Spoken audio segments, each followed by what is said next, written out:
ziwiya zonse tipewe kukhudzana ndi anthu ena, tipewe kupereka kapena kulandira moni wapadzanja. Kumbukirani kuti kupewa kumaposa kuchiza. Uthengawo awupatsirani ndi Zodiak Broadcasting Station ZBS.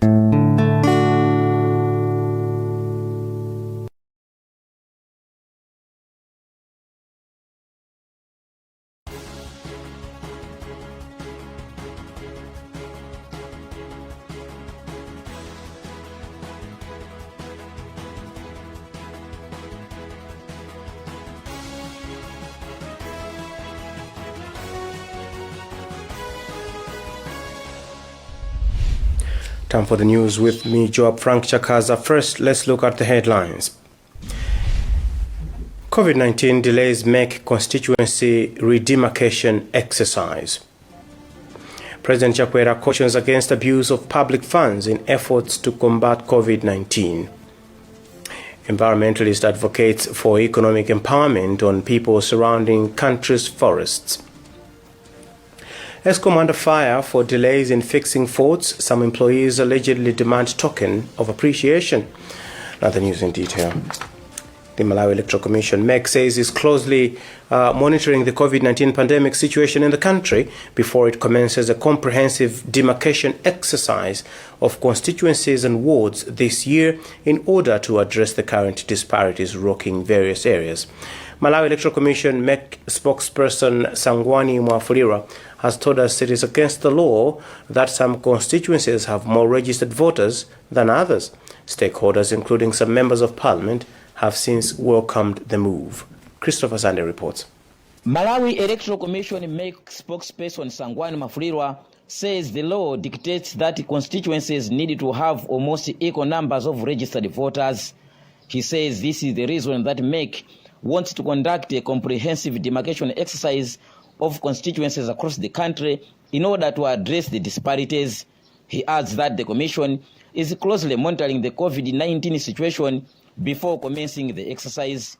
Mwafulira has since assured Malawians that the process will be transparent as all stakeholders will be involved. I should look into the factors that the exercise being conducted to address disparities. According to law, constituencies should have almost equal number of eligible voters. Member of Parliament for Chikwawa Central, Salim Bagasi, has since commended MEC for making such a decision, saying this will help members of Parliament to serve their people well, arguing that some constituencies are very big. This will be very good indeed, so that MPs can actually manage to serve the people well. Currently, the country has 193 constituencies, and upon completion of the exercise, number of constituencies is expected to increase. Reporting for Zodiac from Chikwawa, this is Christopher Sunday. Meanwhile, the electoral management body has temporarily closed its head office in Blantyre after many of its staff tested positive to COVID-19. As of Monday, 23 members of staff there had tested positive since the beginning of this month. MEC spokesperson Sangwani Mwafulira told Zodiac the closure is meant to prevent further spread of the coronavirus among the staff. He explains.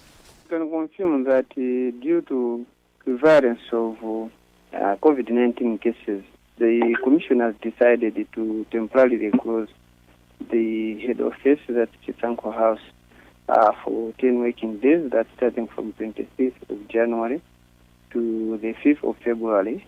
1st January this year, the Commission has recorded 23 COVID-19 positive cases. Now, this decision has been arrived at as a containment measure to further spread of the virus. What we can assure the nation is that the Commission has put in place measures that other businesses that were supposed to transact, they should continue. So there are numbers that we have reached out. If anybody has got anything to contact the Commission on, they are free to contact the Commission, and we should also know that the staff will be working from homes, and further to that, all the regional offices and the district offices will remain operation as normal. So if there is an issue they wanted to bring at the attention of the Commission, they can also use these offices.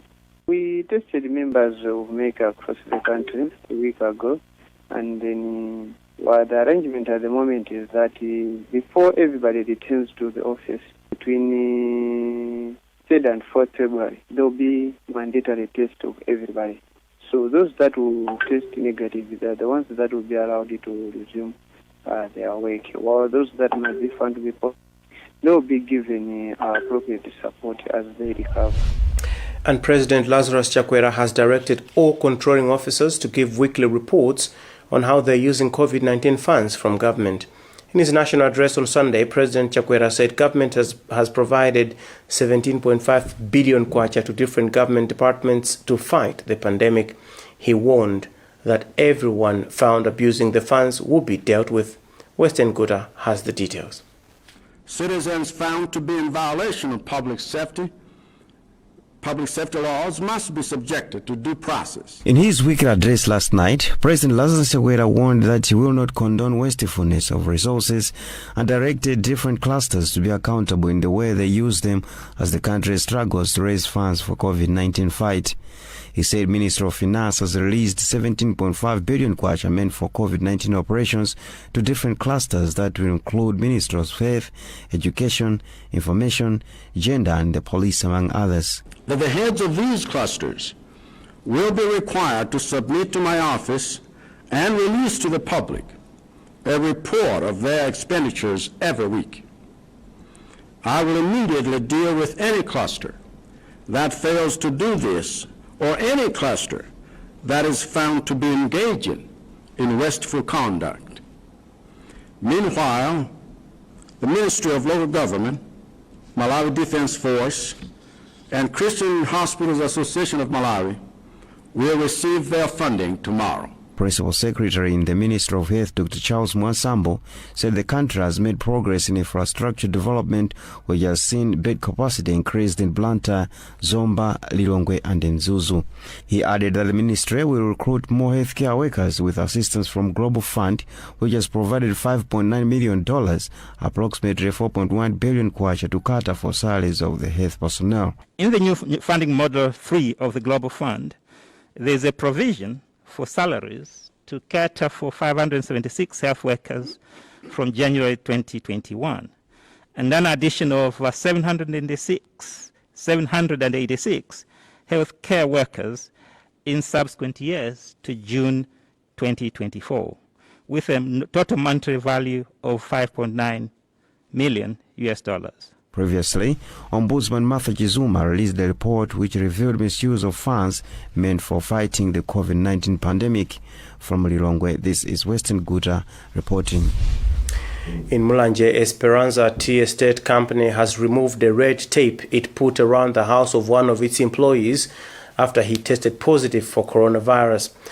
The company, a subsidiary of Eastern Produce Malawi Limited EPM, was forced to remove the red tape on Monday after the order from the Mulanje District Commissioner Stalichi Mwambiwa.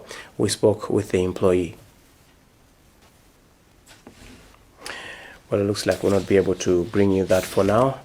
Let's move on with the stories. An environmental activist believes empowering people in communities around forest reserves could help address deforestation in the country. Maloro Jinkombero observed that people continue to plunder forest products for their economic gains. Blessings Kangombe has filed a report read by Sibongire Zgambo. An investigation by Zodiak has established that deforestation is robbing the country of its forests. For example, our reporter Nimsimba Vanani Nyurenda says the situation is dire at Perekezi Forest Reserve. He says this is mainly due to organized charcoal burning by syndicates from Lilongwe, Blantyre and Mzuzu. It is estimated that almost half of 70-hectare forest there is gone through illegal charcoal production. Thus, according to Ezra Mendela, Director of Agriculture, Environment and Natural Resources at the Mbeera District Council. The situation is not any different in Cheo District, with a forest cover of over 71,000 hectares. District Forest Officer there, Donex Mtambo, says about 2,200 hectares have been encroached across the district. Mtambo, however, told us with intensified patrols and slashing of crops in forest reserves, about 800 hectares has so far been claimed. Meanwhile, an environmental activist, Maloto Chimkombero, believes continued deforestation is as a result of what he thinks are weak legislation in addressing the problem. Last year, at the launch of the National Forest Season in Katabe, President Lazarus Chakwera said the country is losing about 10 million trees annually due to deforestation. You're watching the news on Zodiac. We'll be back with more news after this.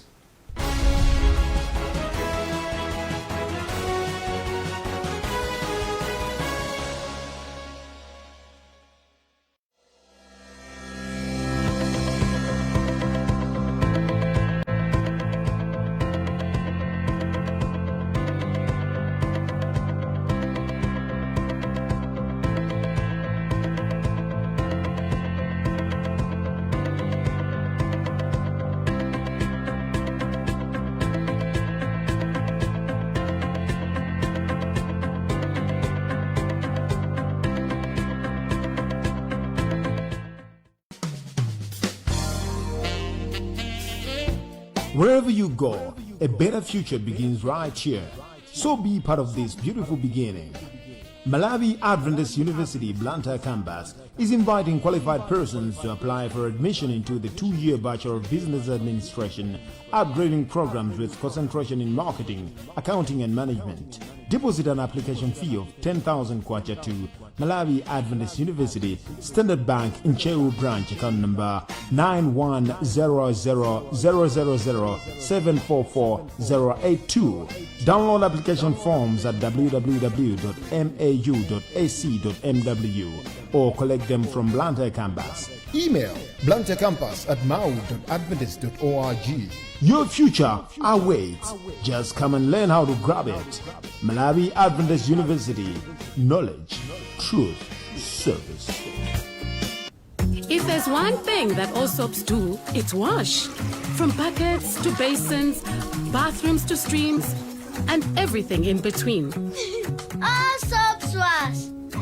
Yes, but Protex is different. Its reinvented formula with flaxseed oil boosts your skin's natural anti-germ defenses by 10 times more, protecting you against 99.9% of germs. So what keeps us healthy? Protex! Good health starts here.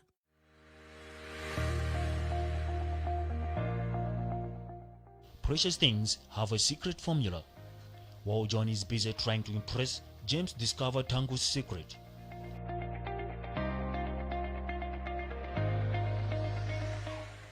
Tangu uses Purity sanitary products from Purity body wash, Purity hands wash, Purity body lotion to Purity dishwash.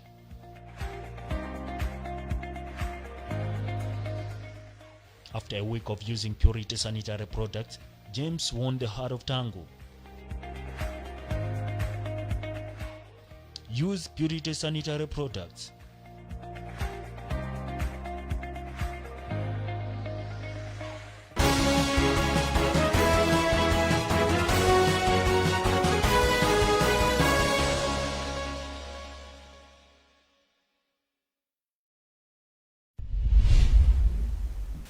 Welcome back. This is Joab Frank Chakaza with the news. Before we continue, let's look at the top stories one more time. COVID-19 delays make constituency demarcation exercise. Environmentalist advocates for economic empowerment on people surrounding country's forests. President Chakwera cautions against abuse of public funds in efforts to combat COVID-19. ESCOM under fire for delays in fixing faults. Some employees allegedly demand token of appreciation. Now moving on with the news.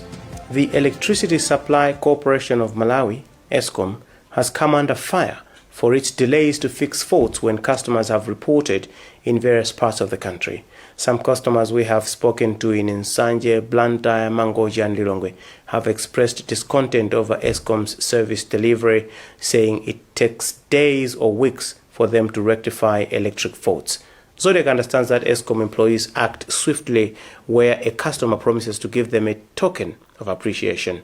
ESCOM spokesperson Innocent Chitosi asked for more time before commenting on the matter. Alfred Guta with the full story. There is a general discontent among Electricity Supply Corporation of Malawi ESCOM customers, as many feel the utility body can do better in acting on faults.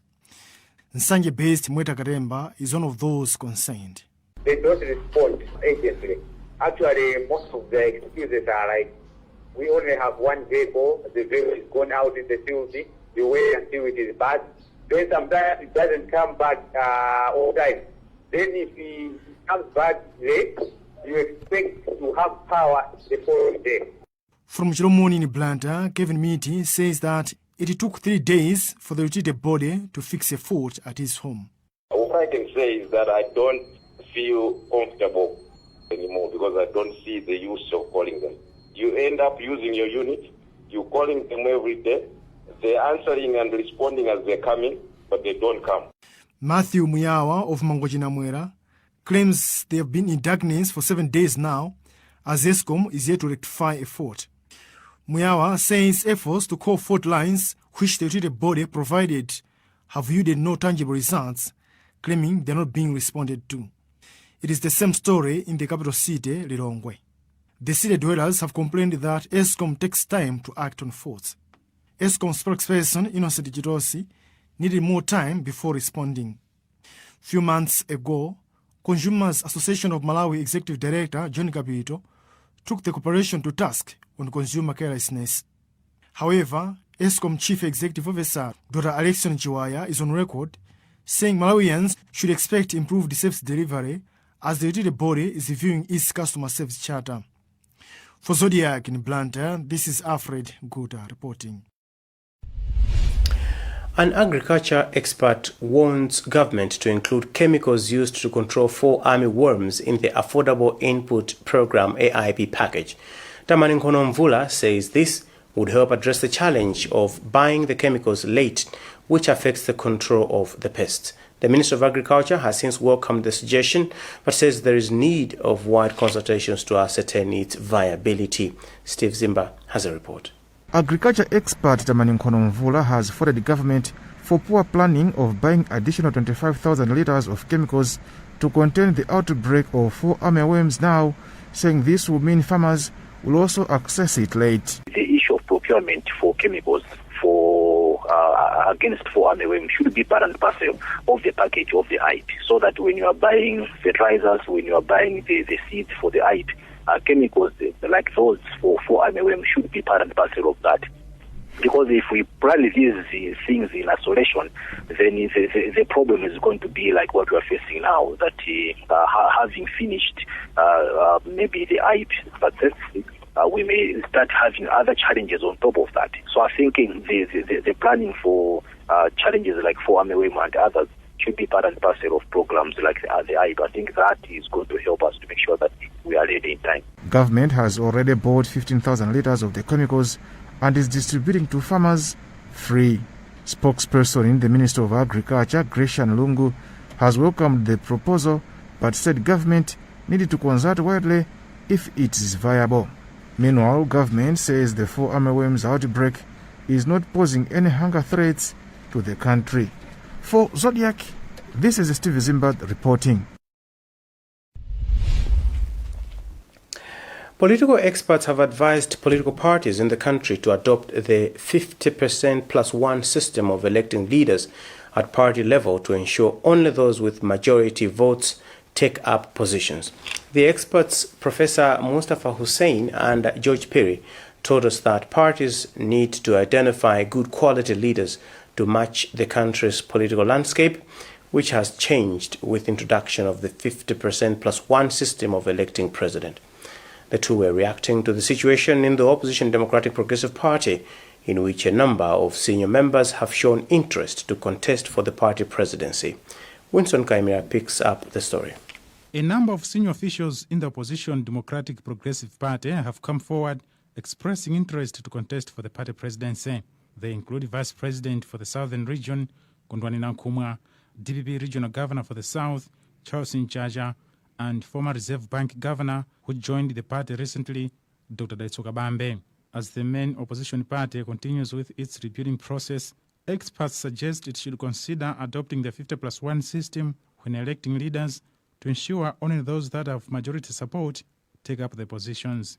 Political commentator Professor Mustafa Hussein says all political parties should weigh the option of amending their constitutions to include this. A minority may not have the full support, may not enjoy the full acceptance of others within the party. Concurring with Professor Hussein, George Piri of the University of Livingstonia said to achieve this, leaders of political parties should first leave the task of electing their successors in the hands of their parties. Choosing a leader for the people is not a democratic way of electing leaders to positions. It shows how weak the party is when the incumbent leader prefers this candidate to that candidate. Spokesperson for DPP, Brown Mpinganjira, says the party cannot rule out the possibility of assessing the idea. He, however, gave us his personal views. The party may have a different position, but I really don't think that it's necessary. DPP is currently in a restructuring process amid calls for an elective convention from a section within the party. This is Winston Kaimira for Zodiac. With that, we've come to the end of the news. Before we go, a recap of the top stories. COVID-19 delays make constituency demarcation exercise. President Chakwera cautions against abuse of public funds in efforts to combat COVID-19. Environmentalist advocates for economic empowerment on people surrounding country's forests. ESCOM under fire for delays in fixing faults. Some employees allegedly demand token of appreciation. Visit our website zodiacmalawi.com for more news. My name is Joe Frank Jakaza, wishing you a good day. Remember that wearing of face masks and frequent washing of hands with soap helps in containing the spread of coronavirus. Goodbye.